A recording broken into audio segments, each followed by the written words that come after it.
A married woman with 4 children was sitting alone at a bar, enjoying a cocktail after work one night. Suddenly, the bar door opened, and the most gorgeous hunk of a man she had ever seen entered. He was tall, muscular, and handsome, with thick dark hair and beautiful sparkling green eyes, and his every movement was so masculine and sensuous that the woman could not help but stare. The man noticed that he was the object of the woman's rapt attention, and with a sly, sexy smile, approached her. Blushing, she prepared to apologize for staring, but he leaned close and whispered in her ear. "I'll do anything," he whispered in a deep, soft voice. "Anything, absolutely anything you want, anything you have ever fantasized, for $50. There's just one condition." Trembling with anticipation, the woman asked him the condition. The man said, "You have to tell me what you want me to do in just 3 words." The woman gazed into his hypnotic eyes, considering the proposition, then reached into her handbag and took out $50. She scribbled her address on a napkin, folded it around the cash, and pressed it into his waiting hand. She leaned over and whispered into his ear, "Clean my house." Reaching the end of a job interview, the human resources person asked a young engineer fresh out of MIT, "And what starting salary were you looking for?" The young engineer said, "In the neighborhood of $225,000 a year, depending on the benefits package." The interviewer said, "Well, what would you say to a package of 5 weeks vacation, 14 paid holidays, full medical and dental? A company matching retirement fund to 50% of your salary, and a company car leased every 2 years, say a red Corvette?" The engineer sat up straight and said, "Wow, that's unreal. You're kidding me?" And the interviewer replied, "Yeah, but you started it."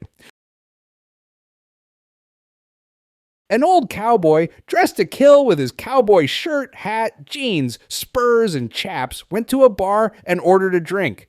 As he sat there sipping his whiskey, an attractive young lady sat down next to him.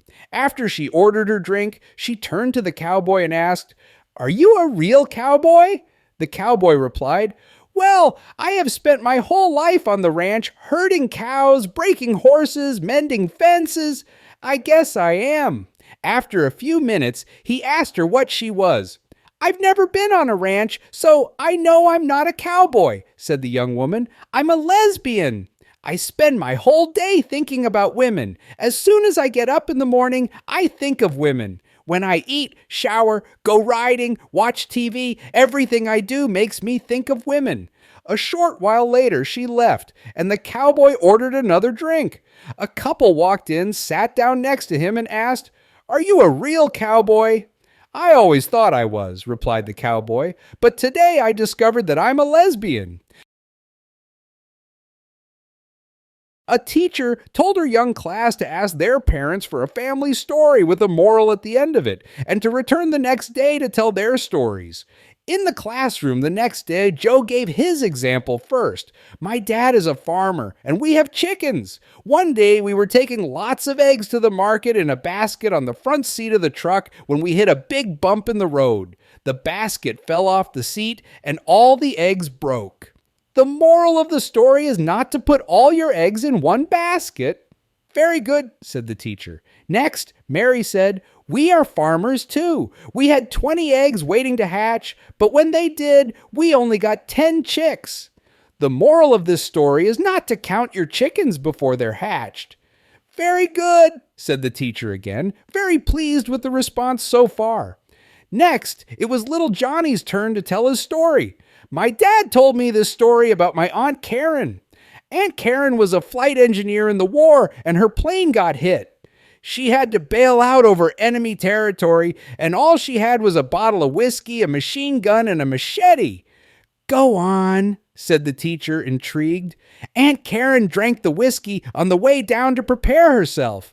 Then she landed right in the middle of 100 enemy soldiers. She dropped 70 of them with the machine gun until she ran out of bullets. Then she nailed 20 more with the machete until the blade broke. and then she dispatched the last 10 with her bare hands.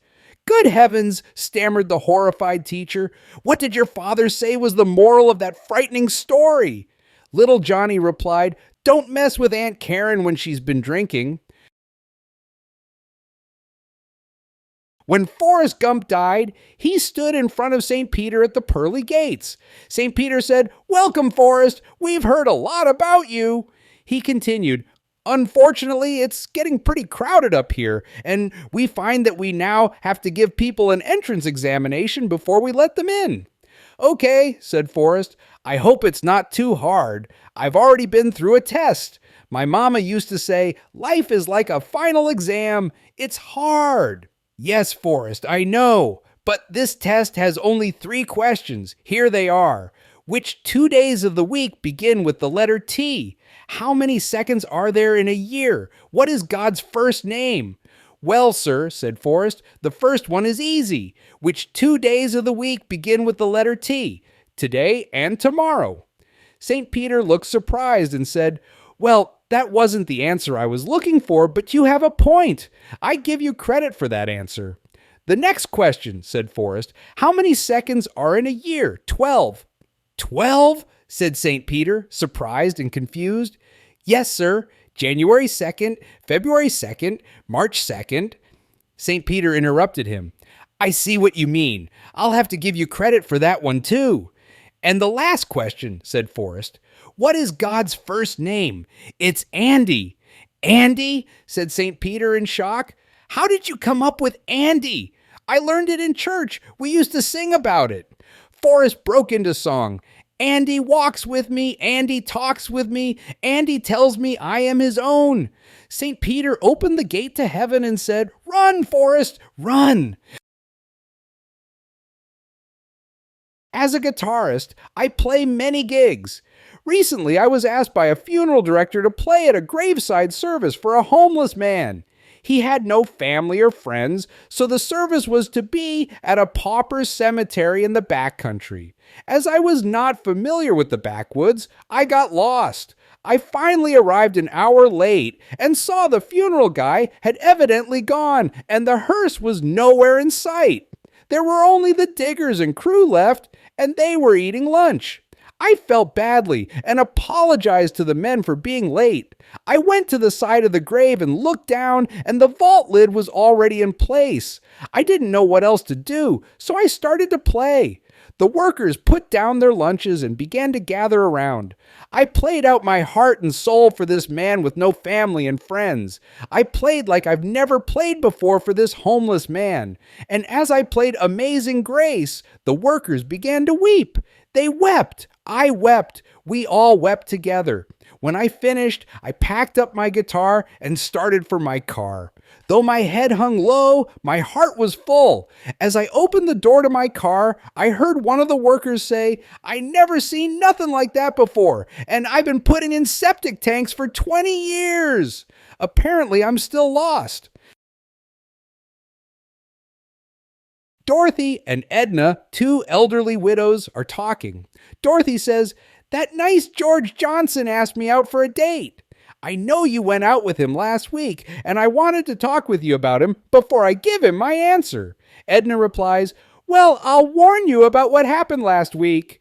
George showed up at my apartment punctually at 7 o'clock, dressed like such a gentleman in a fine suit, and he brings me such beautiful flowers. Then he took me downstairs, and what's there but a luxury car, a limousine, uniformed chauffeur and all.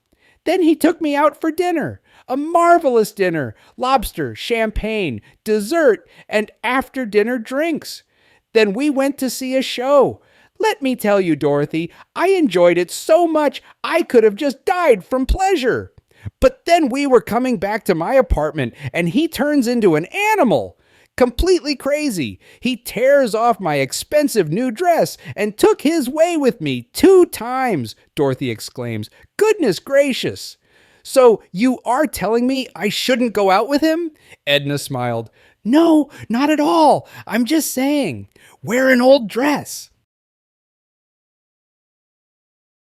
A student who is slightly hard of hearing wanted to earn some money and decided to hire himself out as a handyman type. He started canvassing a wealthy neighborhood. He went to the front door of the first house and asked the owner if he had any jobs for him to do. "Well, you can paint my porch. How much will you charge?" The student said, "How about $50?" The man agreed and told him that the paint and ladders that he might need were in the garage.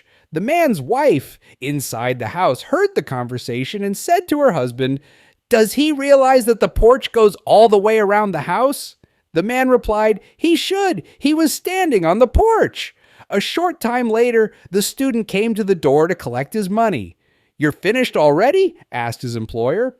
"Yes," the student answered, "and I had paint left over, so I gave it 2 coats." Impressed, the man reached in his pocket for the $50. "And by the way," the student added, "that's not a Porsche, it's a Ferrari."